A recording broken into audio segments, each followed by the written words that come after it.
સુરતમાં civil microbiology ડિપાર્ટમેન્ટમાં વિદ્યાર્થી હર્ષ પંડ્યાના આપઘાત મામલે Surat civil hospital superintendent Parul Vadgama અને મેડિકલ કોલેજ ડીન જયેશ બ્રહ્મભટ્ટનું નિવેદન સામે આવ્યું. હર્ષ પંડ્યા ખૂબ જ નિંદનીય અને દુઃખદ ઘટનામાં તાત્કાલિક એન્ટી રોગિંગ સ્ક્વોડ અને કોલેજ ડીન સિવિલ હોસ્પિટલના મોટા ડોક્ટરો વચ્ચે ચાલી હતી મેરેથોન બેઠક. હર્ષ પંડ્યા ખૂબ જ નિંદનીય અને દુઃખદ છે અને આ ઘટનામાં તાત્કાલિક anti ragging squad college dean civil hospital મોટા ડોક્ટરો વચ્ચે ચાલી હતી. મેરેથોન બેઠક રાત્રે 8:30 થી 4 વાગ્યા સુધી ચાલી હતી. બેઠકમાં રેગિંગ થયાનું ફલિત થયું હતું. 4 ડોક્ટર દ્વારા રેગિંગ કરવામાં આવી. ડોક્ટર નિરાલી વસાવે, ડોક્ટર અનુજ મહેશ્વરી, ડોક્ટર હિના ભૂત અને ડોક્ટર દીક્ષિતા ઘેવરિયા 6 માસ માટે સસ્પેન્ડ કરવામાં આવ્યા છે. સસ્પેન્ડ કરાયેલા તમામ ડોક્ટરોને તાત્કાલિક હોસ્પિટલ અને હોસ્ટેલ ખાલી કરવા અને શૈક્ષણિક પ્રવૃત્તિઓથી દૂર રહેવા આદેશ કરાયા છે.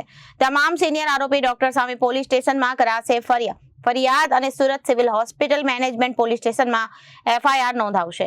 માઇક્રોબાયોલોજિસ્ટના ડોક્ટર હર્ષ પંડ્યાની સિનિયર ડોક્ટર દ્વારા વારંવાર અમે તમારા બોસ છીએ, તમે અમારા સ્લેવ છો, તમે અમારા નોકર છો, કલાક સુધી ગોંધી રાખી કામના બહાને સટકી જવું જેવું કહી હેરાન કરતા મેન્ટલ હેરેસમેન્ટ, લેક ઓફ ડિસેન્સી અને વર્બલ એબ્યુઝ 3 અંતર્ગત એન્ટી રેગિંગ સ્ક્વોડે રેગિંગનું પુરવાર થયું છે. Reporter Surat repeat.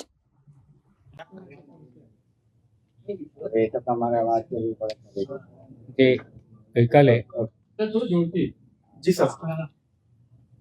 હું dean doctor Jayesh Brahmbhatt, government medical college Surat જણાવું છું કે ગઈકાલે જે રેગિંગ અંગેની બાબતે માઇક્રોબાયોલોજી વિભાગના પ્રથમ વર્ષીય રેસિડેન્ટ ડૉક્ટર્સ દ્વારા જે લિખિતમાં ફરિયાદ મળેલ તે અન્વયે સોમવાર એમાં રાજ્ય સરકારના કડક નિર્દેશો અધિક નિયામક શ્રી ડૉક્ટર જયેશ સદ્દે સાહેબની સૂચના અને આરોગ્ય રાજ્યમંત્રી શ્રી માનનીય આરોગ્ય રાજ્યમંત્રી શ્રી પ્રફુલ્લ પાનસેરિયાના માર્ગદર્શન હેઠળ ત્વરિત અને પારદર્શક તપાસ હાથ ધરવામાં આવી હતી. આ ગંભીર મામલે ડીન તથા મેડિકલ સુપ્રિન્ટેન્ડન્ટ એમની સંયુક્ત અધ્યક્ષતામાં રચાયેલી કમિટી ઉચ્ચ સ્તરીય કમિટી સમક્ષ પ્રથમ વર્ષના 9 રેસિડેન્ટ ડૉક્ટર્સ અને મૃતકના પિતાજીની ફરિયાદના આધારે નિવેદનો નોંધવામાં આવ્યા હતા. રાત્રે 8:30 થી તો સવારના 4 વાગ્યા સુધી ચાલેલી આ મેરેથોન બેઠકમાં માઇક્રોબાયોલોજી વિભાગના senior resident, faculty, junior resident, તમામ ટેકનિશિયન અને સફાઈ કર્મીઓના તમામ સ્ટેક હોલ્ડરના નિવેદનો નોંધી એન્ટી રેગિંગ સ્ક્વોડ દ્વારા એમના દ્વારા રચિત જે ઇન્ક્વાયરી કમિટી હતી તે એમનો રિપોર્ટ એમના સ્પષ્ટ અભિપ્રાય સહિત એન્ટી રેગિંગ કમિટીને સુપ્રત કરવામાં આવ્યો. સદર કમિટીના અહેવાલના આધારે સંપૂર્ણ ઊંડાણપૂર્વક તપાસ, અભ્યાસ તથા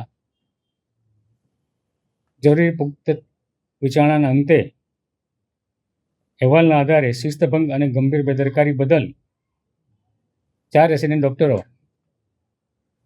જેઓ દ્વિતીય વર્ષમાં માઇક્રોબાયોલોજી ડિપાર્ટમેન્ટ ખાતે કામ કરી રહ્યા છે, જેમાં 3 વિદ્યાર્થીનીઓ અને 1 વિદ્યાર્થીનો સમાવેશ થાય છે, તેઓને 6 માસ માટે સસ્પેન્ડ કરી તાત્કાલિક હોસ્ટેલ ખાલી કરવા અને કોઈપણ શૈક્ષણિક પ્રવૃત્તિમાં ભાગ ન લેવા અંગેના હુકમ કરવામાં આવેલા. આ સાથે જ માઇક્રોબાયોલોજી વિભાગના વડા ડૉક્ટર સુમૈયા મુલ્લા તથા અન્ય 4 ફેકલ્ટીઓ, અન્ય 3 ફેકલ્ટી એમ કુલ 4 ફેકલ્ટીને સો કોઝ નોટિસ ફટકારવા અંગેનો નિર્ણય કરવામાં આવેલ.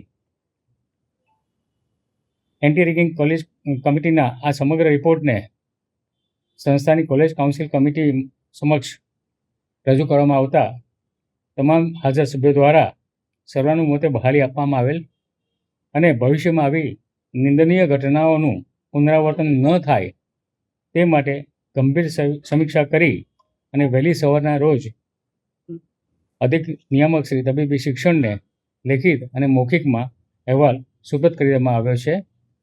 અત્રેની સંસ્થા ખાતે રેગિંગ અંગે ઝીરો ટોલરન્સની નીતિ અપનાવવામાં આવેલી છે અને તે અંતર્ગત આ સમગ્ર કાર્યવાહી હાથ ધરવામાં આવી છે અને તેના અંગેનો રિપોર્ટ અધિક નિયામક શ્રી તબીબી શિક્ષણ દ્વારા ને સુપ્રત કરવામાં આવ્યો છે અને તેમના દ્વારા રાજ્ય સરકારને સુપ્રત કરવામાં આવેલ છે. Reporter Sujal Rathod, Janadesh news, Surat.